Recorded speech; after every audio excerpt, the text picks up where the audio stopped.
볼게요. 좋아. 내일 어디 볼 거야? 그러지 않을까? 모르겠다. 또 늦게 일어나면 또 후회하고 올 수도 있고. 근데 약간 오버스 하는 건가 싶기도 하고. 모르겠다. 아니 나는 옷 들고 여기 전부가 끝나고 바로 그 눈썹하러 가야 돼. 옷 입고 갔어. 시작할게요. 네. 안녕하십니까.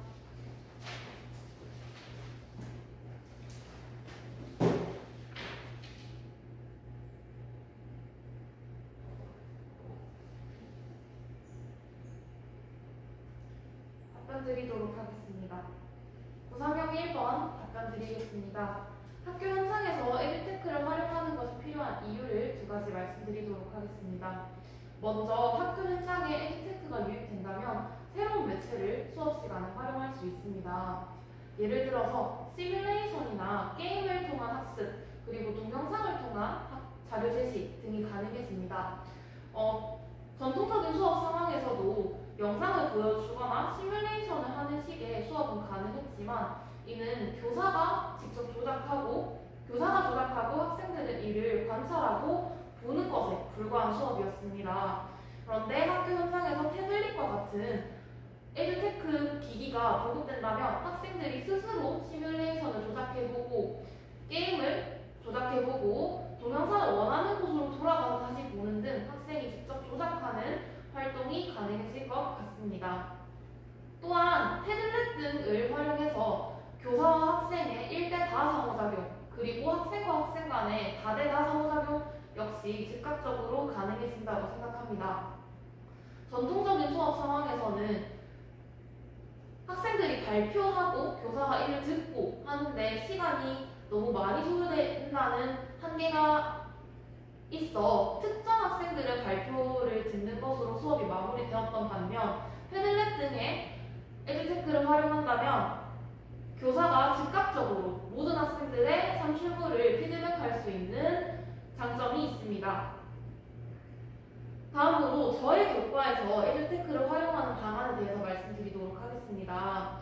패들렛을 활용해서 학생들의 실험 결과나 산출물 등을 사진 찍어서 학생과 교사가 함께 보며 즉각적인 피드백을 제공할 수 있다고 생각합니다. 이상입니다. 구상형 2번 답변 드리도록 하겠습니다. 제가 교사가 되고 싶은 이유는 제 교과를 통해서 학생의 인생에 긍정적인 영향을 미치는 것이 상당히 매력적이라고 생각을 했기 때문입니다. 교사는 학생들에게 무엇을 주입하는 것이 아니라 가랑비에 옷 젖듯 저의 교과의 매력과 저의 영향력을 학생들에게 미치는 직업이라고 생각합니다. 제가 가지고 있는 장점은 우선 교과 전문성을 가지고 있다는 것입니다. 저는 4년의 학부 경험 동안 열심히 저의 전공을 공부를 했고 저는 저의 교과를 정말 사랑합니다. 그렇기 때문에 제가 가지고 있는 교과 전문성과 교과에 대한 애정이 학생들에게 긍정적인 영향을 미칠 수 있다고 생각합니다. 또한 저는 학생들과 친해지는 친화력이 좋습니다. 또한 새로운 문화, 학생들의 문화를 받아들이는 능력이 뛰어납니다.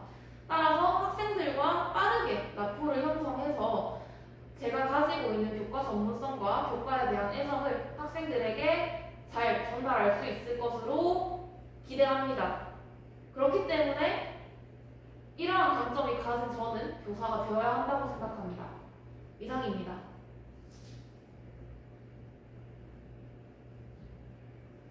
3번 문항 답변 드리도록 하겠습니다. 위 글에 드러난 문제는 학생들의 문해력이 저하되고 있다는 것입니다. 이로 인해 발생할 수 있는 교육적 문제점을 두 가지 말씀드리겠습니다. 먼저 기초학력이 저하하게 된다는 문제점이 있습니다. 학생들은 교과서를 읽으면서 그리고 수업을 들으면서 교과 지식을 함량하게 됩니다. 그런데 교과서 안에 용어가 한자어가 많고 지나치 학생들의 기준에서 어렵게 기술된 부분이 있습니다.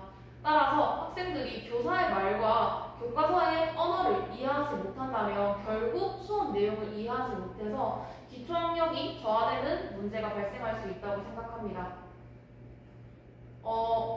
또한 용어에 대한 이해가 없이 용어를 단순히 암기하는 식으로 수업이 진행된다면 학생들의 이해도는 더더욱 떨어져서 기초학력이 더욱 저하된다는 문제점이 발생합니다. 두 번째로 문해력이 저하되면 학생들 간 그리고 학생과 교사 간의 의사소통이 원활하지 않게 된다는 단점이 있을 수 있다고 생각합니다. 학생들이 사용하는 그들 입장에서 쉬운 언어와 교사가 쓰는 학생들 입장에서 어려운 언어가 서로 조화를 이루지 않게 된다면 학생과 교사 간에 서로 의사소통이 불가능해지고 세대 간 격차가 심화된다는 문제점이 발생할 수 있습니다. 따라서 문해력을 높이기 위한 교육 방안 두 가지를 말씀드리겠습니다. 먼저 교과서에 한자를 병기해야 한다고 생각합니다. 한국어 그리고 교과서에 있는 과학 용어는 영어나 일본어를 통해서 번역이 되었기 때문에 한자어가 상당히 많습니다. 그래서 한자를 병기해서 이에 대한 뜻풀이를 제공하고 그 용어를 단순히 암기하는 식이 아니라 그 용어가 지칭하는 대상이 어떤 특징을 가지고 있고 어떤 모양을 가졌는지를 용어와 유의미하게 연결한다면 유의미하게 연결하는 것을 한자가 병기된다면 이룰 수 있다고 생각합니다. 예를 들어서 생명과학 교과에는 염록체라는 단어가 있습니다. 이는 엽전 모양의 녹색 물체라는 뜻입니다. 한자를 병기하게 된다면 각각의 글자가 뜻하는 바가 무엇인지 알고 염록체의 생김새와 유의미하게 연결하면서 기초학력을 증진할 수 있다고 생각합니다. 또한 두 번째로 한 학기 한 권 읽기를 강화해야 한다고 생각합니다. 저는 국어교과에서 현재 문학책을 한 학기에 한 권 읽기를 실시하고 있는 것으로 알고 있습니다. 이를 다양한 교과로 확대하여 적용해서 학생들이 국어뿐만 아니라 과학, 그리고 수학, 그리고 다양한 인문서적들을 접하게 되면서 독서교육을 통해서 문해력을 높일 수 있다고 생각합니다. 이상입니다. 즉답형 문항 확인하고 답변 드리도록 하겠습니다.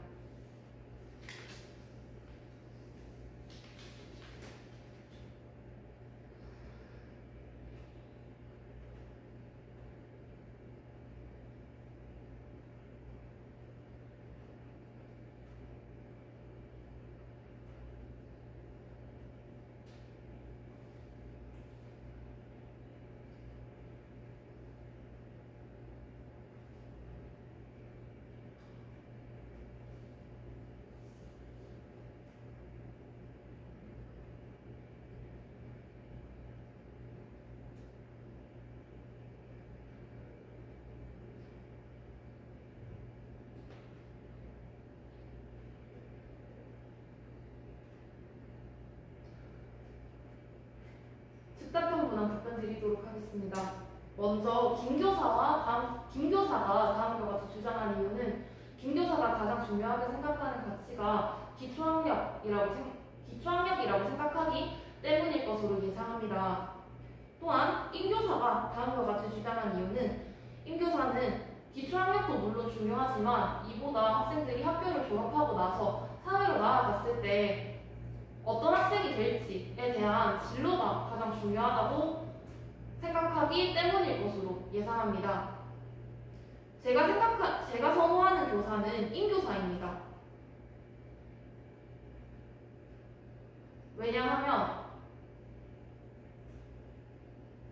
저는 학습은 학생 스스로 하는 것이고 교사는 이를 조력하는 조력자 역할을 한다고 생각합니다. 학생들의 학습을 조력하기 위한 방안으로는 학생들의 진로를 명확하게 해주는 진로 교육과 다양한 체험을 시켜주고 학생들의 흥미를 발견해서 그 흥미를 통해 교과 학습을 유의미하게 할 수 있는 방안을 제공하는 것이 교사의 역할이라고 생각하기 때문입니다. 따라서 방과 후 학교를 통해서 다양한 프로그램을 제시하고 학생이 교과에 대한 진정한 의미를 찾을 수 있도록 조력해야 한다고 생각합니다. 이상입니다.